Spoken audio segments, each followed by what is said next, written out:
सड़क परिवहन मंत्रालय की ओर से सभी वाहन चालकों को बताना चाहूंगी कि अगर उन्हें अंतर्राज्यीय आवाजाही में कोई भी समस्या आती है तो वे टोल फ्री नंबर 1930 पर कॉल कर सकते हैं। अगर वे नेशनल हाईवे पर हैं तो वे NHAI के हेल्पलाइन नंबर 1033 पर सहायता के लिए कॉल कर सकते हैं। पुलिस और सिक्योरिटी फोर्सेस में बढ़ते संक्रमण को देखते हुए गृह मंत्रालय ने bureau of police research and development और स्वास्थ्य मंत्रालय का परामर्श लेते हुए सभी स्टेट्स और यूटीज को और सभी सेंट्रल आर्म्ड पुलिस फोर्सेस को एडवाइजरी जारी की है। इसमें उनका ध्यान फिर से स्वास्थ्य मंत्रालय के विभिन्न दिशा निर्देशों की तरफ आकृष्ट किया है कि कार्य करते समय और कार्यस्थलों में कोविड-19 से बचने के लिए उन्हें किस प्रकार की सावधानी बरतनी चाहिए।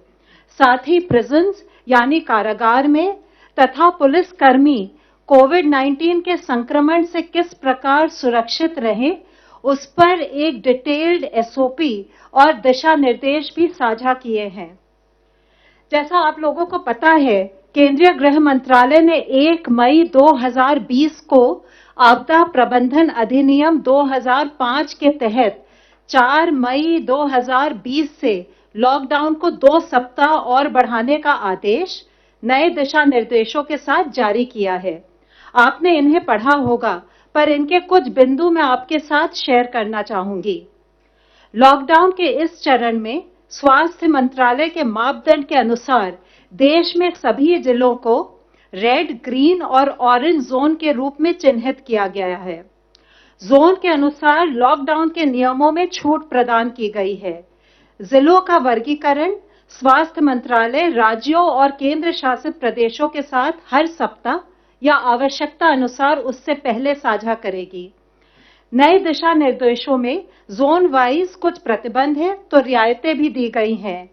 जहां प्रतिबंध कोरोना संक्रमण को विफल करने के लिए अति आवश्यक हैं, वहीं व्यापक समीक्षा के बाद लॉकडाउन में दी गई ढील देश की अर्थव्यवस्था को कार्यात्मक बनाने, वाणिज्यिक गतिविधियों में तेजी लाने और कामगारों को रोजगार उपलब्ध कराने की दृष्टि से की गई हैं।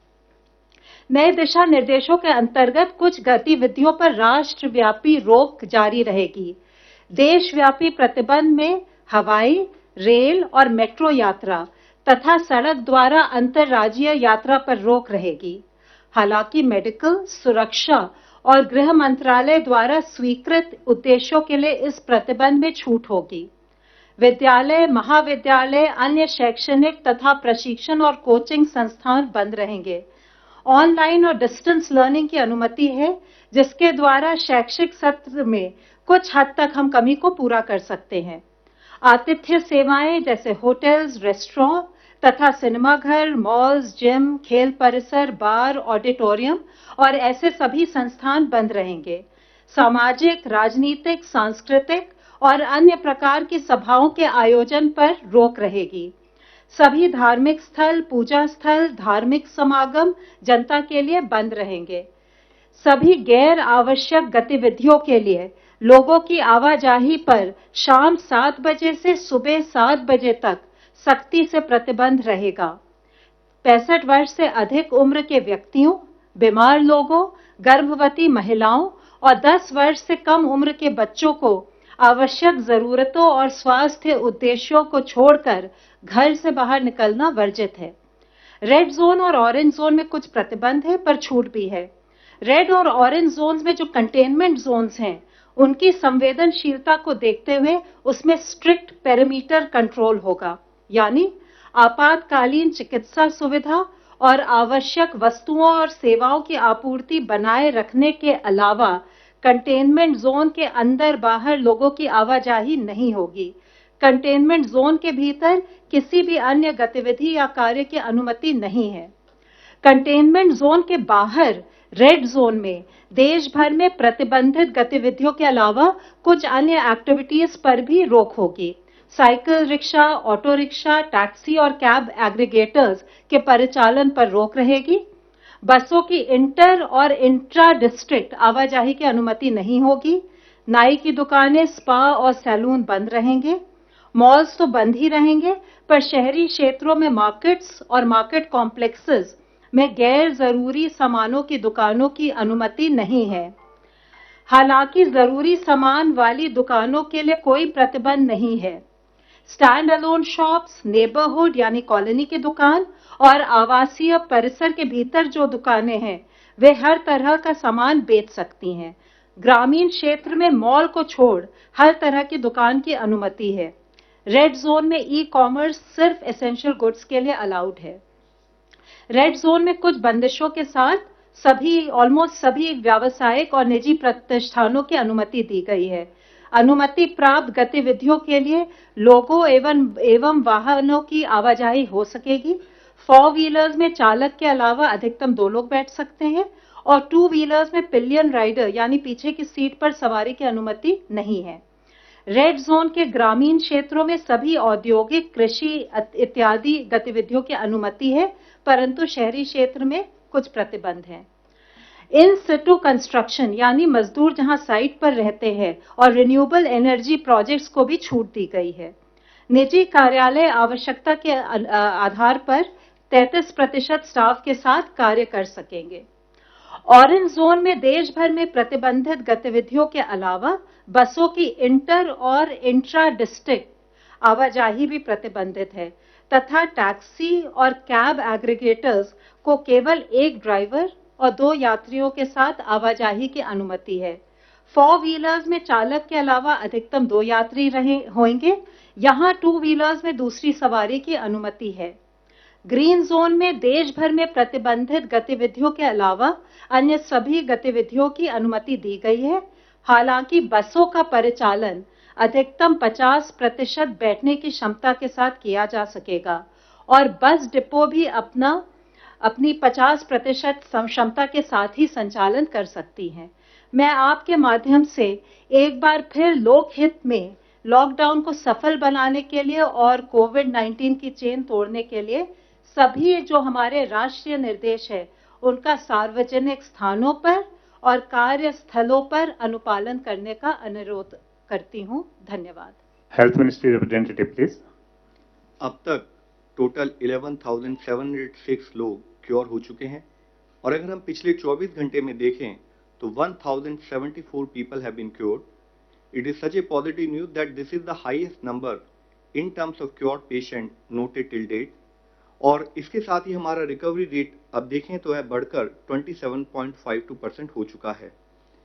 पिछले 24 घंटे में भारत में अगर कोविड-19 के कंफर्म केसेस की संख्या देखें तो 2,553 केसेस बढ़े हैं, जिसके कारण की कुल कंफर्म संख्या अब 42,533 हो चुकी है। Total active cases under medical supervision की संख्या 29,453 है। अगर हम सभी अपने क्लोज केसेस को डेटा के बेसिस पर एनालिसिस करें और एक आउटकम रेशियो कैलकुलेट करें, आउटकम रेशियो मींस कि जो हमारे केसेस क्लोज हो चुके हैं उनका आउटकम यानी कि क्या वो रिकवर हुए हैं या डेथ रिपोर्ट हुई है, उसके टर्म्स में मेजर करते हैं। यह हॉस्पिटल में क्लिनिकल मैनेजमेंट के स्टेटस को इंडिकेट करती है। तो इससे पहले हम लोगों ने 17 अप्रैल में जैसे बातचीत की थी तो पाया था कि देश में आउटकम रेशियो 80:20 नोट की गई थी और उसके कंपैरिजन में अगर हम आज का डेटा देखें तो पाते हैं कि हमारी आउटकम रेशियो बढ़कर 90:20 नोट की गई है, जो कि 17 अप्रैल के डेटा से इंप्रूवमेंट के रूप में हम देख सकते हैं। ये वैसे तो जैसे हम हमेशा बात करते हैं कि देश के लिए हर एक डेथ कंसर्न का विषय है, इसीलिए जरूरी है कि हम कोविड के ट्रीटमेंट की डीपर अंडरस्टैंडिंग डेवलप करें, फोकस करें कि हम अपने इस आउटकम को और बेहतर कैसे बना सकते हैं। आज जैसे कि लॉकडाउन हमारे देश के कुछ हिस्सों में स्टैगर्ड मैनर में ईज हो रहा है, तब हमारे लिए जरूरी है कि हम ये इंश्योर करें कि रिगरस कंटेनमेंट मेजर्स वहां लिए जहां पर कि केस पाए गए हैं। हम ये इंश्योर करें कि जितने भी हमारे केस हैं उसका इफेक्टिव क्लिनिकल मैनेजमेंट हो और साथ ही हम इन्फेक्शन प्रिवेंशन और कंट्रोल पर भी अपना फोकस रखें। ऐसे पैंडेमिक्स में इससे पहले भी हिस्टोरिकली यह नोट किया गया है कि अगर सोशल डिस्टेंसिंग का रिलैक्सेशन यानी कि जब हम सोशल मोबिलिटी अलाउ करते हैं उस समय पर सही ढंग से पालन ना हो और रेस्ट्रिक्शन को सही ढंग से इस्तेमाल न किया जाए तो सडनली डिजीज ट्रांसमिशन रेट फिर से इंक्रीज हो सकता है। इसलिए लॉकडाउन के बेनिफिट्स को बनाए रखने के लिए हमें सबको मिलकर यह इंश्योर करना होगा कि हम सब अपनी सोशल रेस्पॉन्सिबिलिटी को समझें और लॉकडाउन ईज होने के समय पर भी सभी प्रोटोकॉल्स और गाइडलाइंस का डिलीजेंटली पालन करें। There is a very fine line, complacent होंगे तो फिर से केसेस की संख्या बढ़ सकती है। दूसरी ओर जिन जिले में केसेस अभी तक रिपोर्ट नहीं हुए हैं वहां पर अगर केस आएंगे तो वहां पर फिर से रेस्ट्रिक्शन लागू की जा सकती हैं। हम एक नए नॉर्मल में ट्रांजिशन कर रहे हैं। जरूरत है कि हम सब लोग सावधान रहें, सजग रहें और सतर्क रहकर कोविड-19 से निपटने की अपनी तैयारी को इसी स्पीड और मोमेंटम के साथ बढ़ाते रहें। हमें पब्लिक स्पेसेस में कंपल्सरी फेस मास्क या कवर्स को यूज करना है। इवन आउटसाइड कंटेनमेंट जोन में भी हमें सभी प्रिवेंटिव मेजर्स और सरकार द्वारा दिए गए दिशा निर्देश का पालन करना है। इसेंशियल आइटम्स को भी खरीदते समय या कॉमन एरियाज में किसी से मीटिंग करते समय भी जो रिलैक्सेशन वाले एरिया हैं वहां पर भी हम भीड़ भाड़ से बचें। लेटेस्ट फिजिकल डिस्टेंसिंग मेजर्स का पालन करें। हैंड हाइजीन, एनवायरमेंटल हाइजीन और रेस्पिरेटरी हाइजीन जैसे प्रिवेंटिव मेजर्स को हमें डिलीजेंटली फॉलो करने की जरूरत है। जैसे कि माननीय प्रधानमंत्री जी ने कहा है कि जरूरत है कि जान भी है जहान भी है, और उसको सुनिश्चित करने के लिए आज जब हम लॉकडाउन को थोड़ा रिलैक्स कर रहे हैं तो जरूरत है कि हम सब लोग मिलकर इस दिशा में प्रयत्न करें कि हम लॉकडाउन ईज करने के समय पर भी अपनी सोशल रेस्पॉन्सिबिलिटी को समझते हुए इस तरह से इंश्योर करें कि केसेस की संख्या ना बढ़े। Please help us to help you. धन्यवाद। फ्रेंड्स, आज हमारे साथ हैं चेयरमैन एम्पावर्ड ग्रुप 6। तो मैं रिक्वेस्ट करूंगा सर से कि वो आपको अपने एम्पावर्ड ग्रुप के बारे में ब्रीफ करें। सर। मैं एम्पावर्ड ग्रुप 6 जो कि सिविल सोसाइटी ऑर्गेनाइजेशंस, एनजीओज, सारे development partners, industries, international organisations से डील करता रहा है, मैं उसका चेयरमैन हूं। और इस ग्रुप ने जो जो काम किया है इसके बारे में मैं एक लिखित प्रेस रिलीज दे रहा हूं।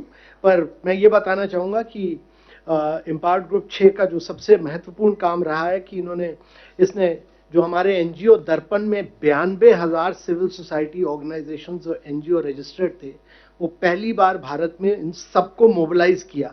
और हर सेक्टर में, वो न्यूट्रिशन हो, हेल्थ हो, सैनिटेशन हो, एजुकेशन हो, उन सबको हम लोगों ने मोबिलाइज किया और उनको कोऑर्डिनेट करवाया स्टेट गवर्नमेंट और डिस्ट्रिक्ट एडमिनिस्ट्रेशन के साथ, जो कि जगह जगह जो हॉटस्पॉट्स थे, जहाँ जहाँ खाने की ज़रूरत थी, जहाँ जहाँ homeless, daily veg workers, migrant workers को मदद करनी थी और खाना देना था, इन सारे ऑर्गेनाइजेशंस को मोबिलाइज करवाया।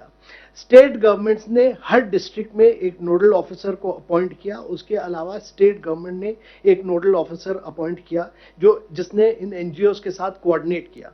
इन एनजीओज के लिए एक स्पेशल ऑर्डर इशू कराया गया, जिससे कि वो अनलिमिटेड क्वांटिटी जितना चाहें वो फूड कॉर्पोरेशन ऑफ इंडिया से चावल और गेहूं ले सकते थे 22 रुपए सब्सिडाइज रेट पे, 22 रुपए और 21 रुपए पे, जिससे कि भारत में कोई भी व्यक्ति भूखा ना रहे। और इसलिए सारे एनजीओज ने मिलकर इसमें सहायता की। इसके अलावा डिस्ट्रिक्ट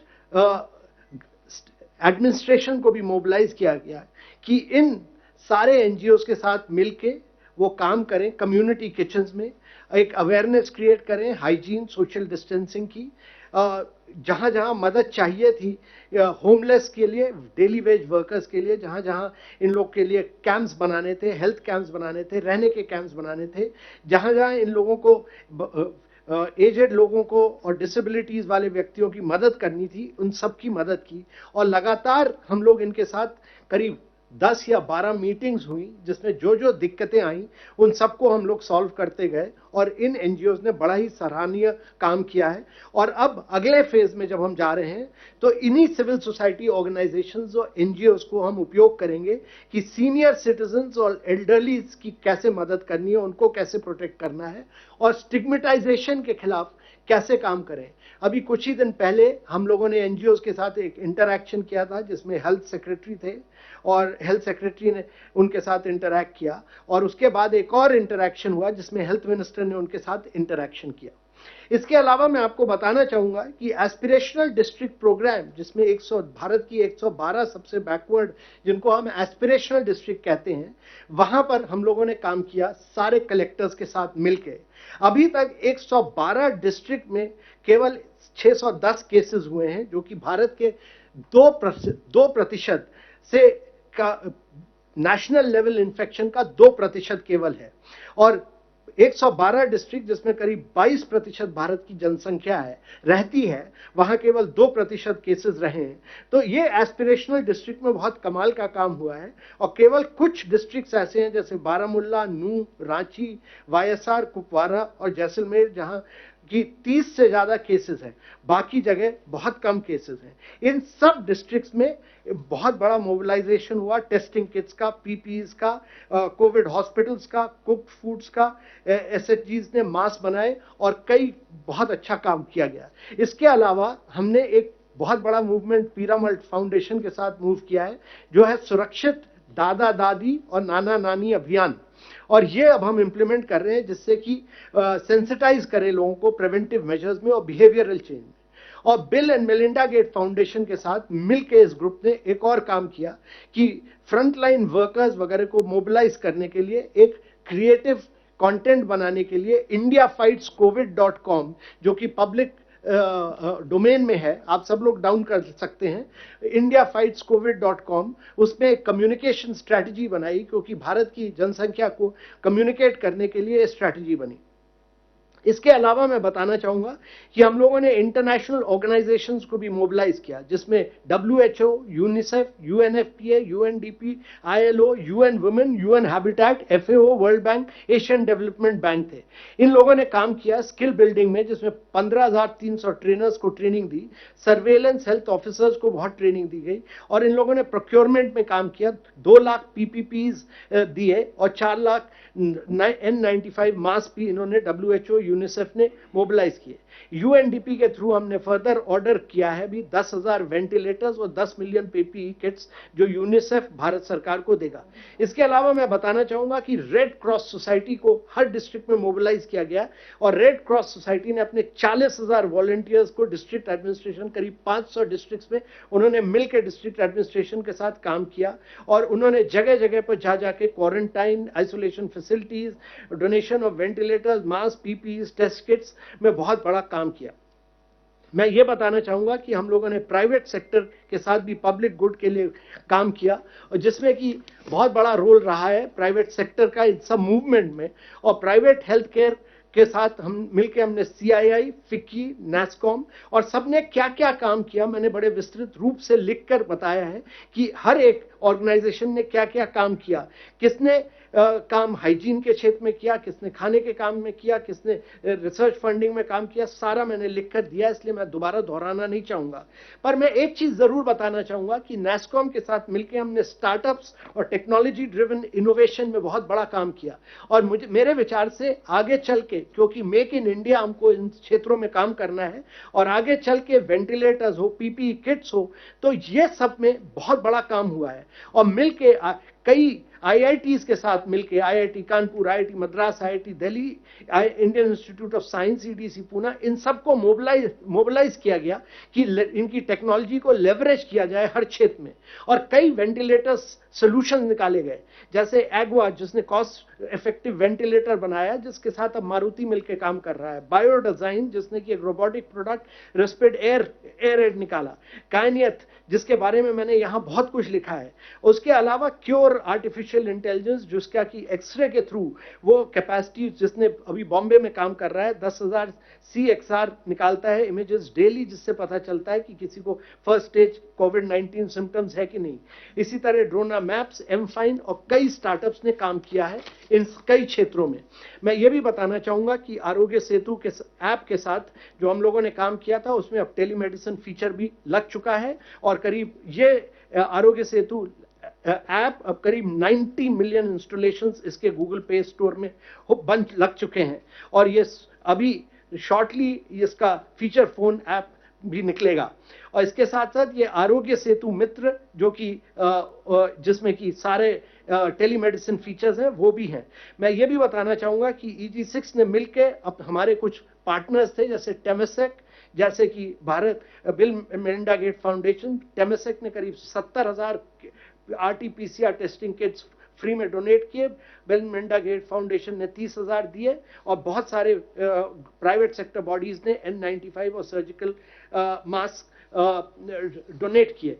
मैं इतना ही बताना चाहूंगा कि NGOs, प्राइवेट सेक्टर हो या इंटरनेशनल ऑर्गेनाइजेशंस हो, सबने मिलके हर कदम पे भारत सरकार के मिलके क्रिएटिव तरीके से जो भी सहायता हो सकती थी मोबिलाइजेशन किया, और हर कदम पर हम लोग के साथ मिलके इस कोविड-19 युद्ध में हमारी सहायता की।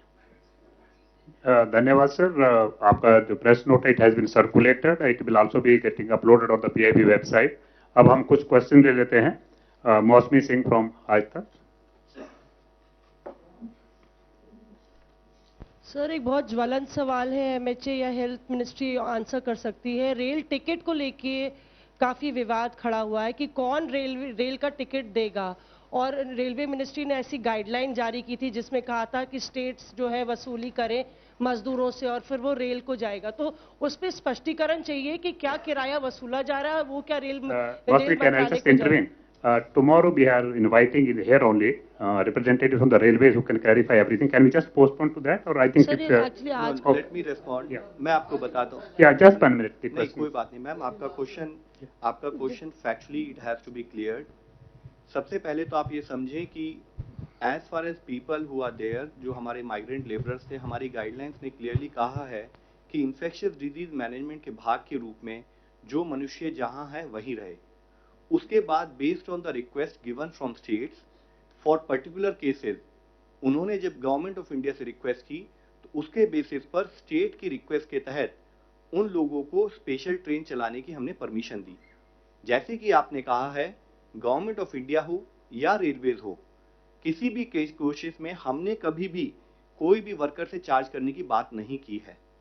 हमने 85% जो पूरी ट्रांसपोर्टेशन का कॉस्ट बियर किया जाता है, वह 85% जो है वो रेलवेज बियर करती हैं, 15% स्टेट को बियर करना है। और उसी प्रोसेस और बेस्ड ऑन स्टेट्स रिक्वेस्ट जो ये प्रोसेस शुरू हुआ है कि जो कुछ लिमिटेड पैसेंजर, जो स्टैंडर्ड पैसेंजर्स हैं माइग्रेंट लेबरर्स से, जिनको लिमिटेड लोगों को लेके जाना है for some very particular reason, उसको स्टेट गवर्नमेंट उसी तहत में कोऑर्डिनेट भी कर रही है, except for 1 or 2 states. Mister Amir, News nation.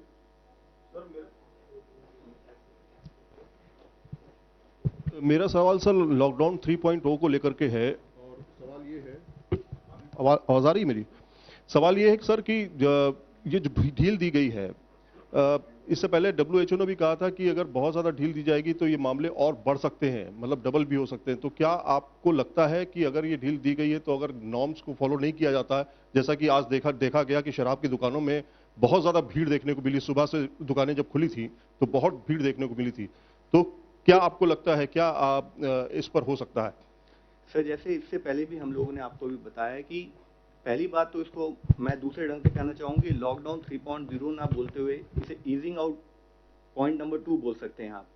क्योंकि जैसे हम लोग प्रोसेस करते जा रहे हैं कि माननीय प्रधानमंत्री जी जैसे कहा था कि इट इज अबाउट जान भी जहान भी, तो कैसे हम अपने सिस्टम्स को रिवाइव करते हुए इस डिजीज को मैनेज करें, कैसे कम्युनिटी ओनरशिप को एज ए प्रोसेस के रूप में लाके आगे बढ़ाते हुए, जिसमें कि कम्युनिटी अपने बिहेवियरल चेंज पर फोकस करे, social distancing, physical distancing as a norm अपनी लाइफ में लाए, और साथ ही गवर्नमेंट की तरफ से कंटेनमेंट एफर्ट्स पर हमारे उसी तरीके से उसी स्ट्रेंथ के साथ हम काम करते रहें। ये हमारा प्रोसेस है, और उसी के तहत जब आज हम ईजिंग आउट कर रहे हैं, जो स्टैगर्ड वे में रेड, ऑरेंज या ग्रीन जोन में जो हमने रिलैक्सेशन की बात की है, आपके द्वारा हम फिर कम्युनिटी से रिक्वेस्ट करना चाहेंगे कि this is a process where everyone is a stakeholder, everyone has to take his and her ownership in terms of managing the situation। आज हम सबको समझने की बहुत जरूरत है कि कोई भी अगर यंग आदमी भी सोचता है कि चलो मैं बाहर जाऊंगा, मैं फिजिकल डिस्टेंसिंग मेंटेन नहीं करूंगा क्योंकि मैं यंग हूं, शायद मुझे इन्फेक्शन ना हो, तो उसको ये समझना होगा कि उसके घर में अगर उसके बच्चे हैं या उसके घर के एल्डरली हैं, उसके आस पड़ोस के एल्डरली हैं, उनके प्रोटेक्शन के लिए उसको अपनी सोशल कमिटमेंट, अपनी सोशल रिस्पॉन्सिबिलिटी के साथ एक प्रोसेस के रूप में अपने जीवन में ढालना पड़ेगा। और यही रिक्वेस्ट हम फिर से बार बार आपसे करते हैं और आपके द्वारा कम्युनिटी से रिक्वेस्ट करते हैं कि हमें सबको मिलकर इस लड़ाई को लेना है। ऑनलाइन क्वेश्चन है, देश में लॉकडाउन के बाद भी लगातार संक्रमण के मामले बढ़ते जा रहे हैं। पिछले 3 दिनों में 2000 से अधिक मामले प्रतिदिन आ रहे हैं। क्या स्वास्थ्य मंत्रालय या आईसीएमआर इसके पीछे कोई और वजह जानते हैं कि क्या मानते हैं इसके बारे में? So it is very critical to understand कि how does the infectious disease spread? It is always like a geometric progression. और उसके होते हुए भी लॉकडाउन समझें, फिजिकल डिस्टेंसिंग का प्रमोशन एक लाइफ का पार्ट समझें, या साथ में कंटेनमेंट एफर्ट्स, इन सब के कॉम्बिनेशन में अगर आप देखें तो लॉकडाउन से पहले जब हमारे यहाँ देश का डबलिंग रेट 3.4 था, आज वह बढ़कर 12 दिन हो गया है। तो हम ये देख रहे हैं कि lockdown as well as containment efforts done by government is yielding its result. But हमारा पैरेलल चैलेंज आज ये है कि इस रिजल्ट को हम इससे बेहतर कैसे बनाएं। जब हम ईजिंग आउट ऑफ सिचुएशन करते हैं तो क्या कम्युनिटी, हम हर जैसे कम्युनिटी ने अब तक हमें सपोर्ट दिया है उसी स्ट्रेंथ के साथ हम काम करते हुए कैसे अपने डबलिंग रेट के दिन और बढ़ा सकते हैं। Mister Piyush Pandey, TV9 Bharatvarsh.